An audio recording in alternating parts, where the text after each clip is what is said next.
Following reassurance by Luna and Nina, Rudd is prepared to formulate his own plan and conquer the labyrinth to accomplish his dreams. However, before he could proceed with all this, some adventurers reached out to him to help them explore Avancia's labyrinth. Surprisingly, these adventurers are actually Rudd's former party members. Upon meeting them, they formally introduce themselves even though they know each other and also come across some new faces. In the end, they meet Kyglis, the hero who had kicked out Rudd from his party. Nin immediately approaches him and questions the reason behind summoning Rudd. Kyglis reveals that they encountered a sentient guardian in the dungeon and their battle led to him being injured. Rudd gets shocked after hearing this as they haven't been able to converse with any sentient guardian before this. Kyglis then asks Rudd to explore the dungeon in his stead as Lily clarifies that it is his way of apologizing. Kyglis has also realized his mistake and the fact that Rudd was the reason he was able to fight for so long, further expressing his gratitude. With this, Rudd and the others proceed towards the dungeon. Upon entering the labyrinth, they come across a magic circle that teleports them to a vast field of grass which shocks Luna. Nin and Rudd explain the basics of traveling inside a labyrinth and how they have to find another magic circle to escape. Nin then explains that Lily possesses a skill known as Dungeon Walk that allows them to travel from one floor to another without the need of magic circles. Besides this, there is another spell that allows them to escape from the labyrinth without magic circles as Nin demonstrates this to Luna. Amazed by this, Luna attempts to cast the spell herself and succeeds. At that moment, Lily warns them regarding 3 chameleons heading towards them. Rudd instructs all of them to assume battle position and provokes the chameleons to target him. Owing to their remarkable teamwork, Rudd and the others manage to take down the chameleons rather easily. With all of this going on, a mysterious entity is following their actions and is quite impressed by them. Lily reveals that last time they encountered the sentient on the 5th floor, but he's not here this time around. In the meantime, Rudd and the others come across some other monster as well, but instead of engaging them in battle, they prioritize saving their strengths for the final battle. The entity keeps following their actions and cannot wait to meet them. Upon reaching the 9th floor, things get a bit sentimental as Rudd expresses his gratitude to all of them for accompanying him for his selfish reasons. Hearing this, Lily comments that they understand his reasoning since he wants to save his sister, with all of them agreeing with her. With this, all of them proceed towards the final floor with Nin reminding him that their true test is still to come. As soon as they reach the 10th floor, the sentient guardian reveals himself and appreciates their skills. He further asserts that he wasn't expecting such strong adventurers to reach there, and with this, he welcomes them to his labyrinth and formally introduces himself as the guardian of this labyrinth, Marius. Hearing this, Rudd questions his presence there since they last encountered him on the 5th floor. Marius reveals that he wanted to fully test their abilities so that he wouldn't have to hold back. He then announces this floor as his domain and formally challenges Rudd to a battle. Just as he assumes his battle stance and ambushes Rudd, he realizes just how overwhelmingly strong Marius actually is. Marius is also impressed that Rudd managed to block his strike as Rudd ascertains that he is not here to challenge and that they can sort things out via dialogue. Marius, however, asserts that men converse through clash of swords as he unleashes his full potential. Rudd realizes that he let his guard down as he's up against a sentient guardian who can kill them. Under Rudd's leadership, Lily and the others are somehow keeping up with Marius, who seems unbothered by all this even though he is impressed by their coordination.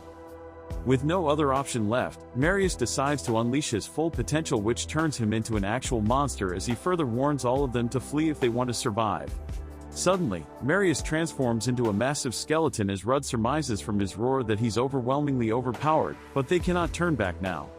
Once again, Marius ambushes Rudd, who somehow manages to parry his attacks. With his support, Lily and the others keep attacking Marius, but their attacks seem futile. In the meantime, their absorb shield is also depleting as Rudd ascertains that he might die if Marius manages to strike him. He instructs Lily and the others regarding their roles as he provokes Marius towards him. Before leaving for the labyrinth, Rudd and the others had a strategic meeting where they figured that this would be a battle of endurance. Lily comments that under normal circumstances, they'd be at a disadvantage, but now that they have Rudd accompanying them, things are slightly better.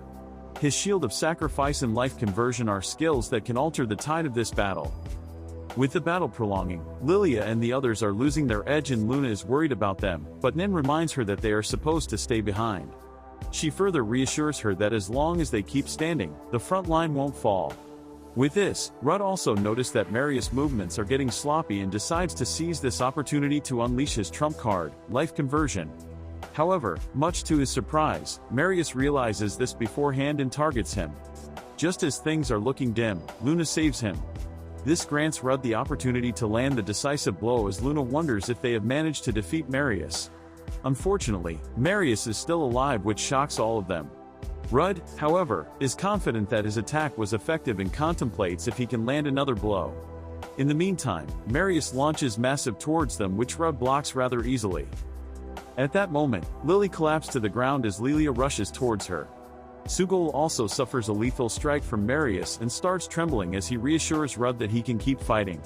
This makes Rudd realize that he's forcing all of them to sacrifice themselves for his selfish dream and decides to retreat.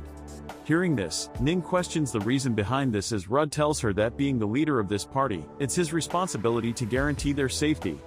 This pisses off Nin as she cannot comprehend that Rudd is giving up on his dream after making it this far. Sugol also reminds him not to underestimate him and that he's prepared to die. Nin further forbids him to utter pathetic things like running away as tears roll down her cheeks. Hearing this makes Rudd remember his goal. In the meantime, Lily and Lilia fuse themselves, transforming into Lily as they ask Rudd to let them handle this. Seeing all his comrades giving their best, Rudd gets insanely pumped up and unleashes another life conversion after Sugol loses his absorb shield. However, it is still not enough to take Marius down as Rudd prepares himself to lose his absorb shield so he can unleash another strike. Finally, Rudd has managed to take down Marius, who returns back to his normal form. He is overly impressed by his abilities and accepts his defeat, asking Rudd to decapitate him. However, being the type of guy he is, Rudd refuses to take him and instead questions him regarding the secret treasure that can grant any wish. Hearing this, Marius hands over the magic stone and instructs him on how to use it. He then asks Rudd to finish him off, but he refuses once again, stating that Avancia will suffer massive losses if this labyrinth vanishes and asks Marius to keep serving as the labyrinth's guardian. This shocks him, but he accepts Rudd's proposal, and with this, Rudd has managed to acquire the secret treasure. Upon reaching home, he hands over the treasure to Manisha, urging her to utilize it. Manisha, however, refuses to accept it, but Rudd insists and Manisha has no other choice but to agree. With this, she uses the treasure to cure her illness, and seeing this, Rudd hugs her with tears rolling down his cheeks. Now that Rudd has managed to cure Manisha's illness, would he still agree to form the clan and serve the town? Make sure to like and subscribe, so you don't miss out on anything.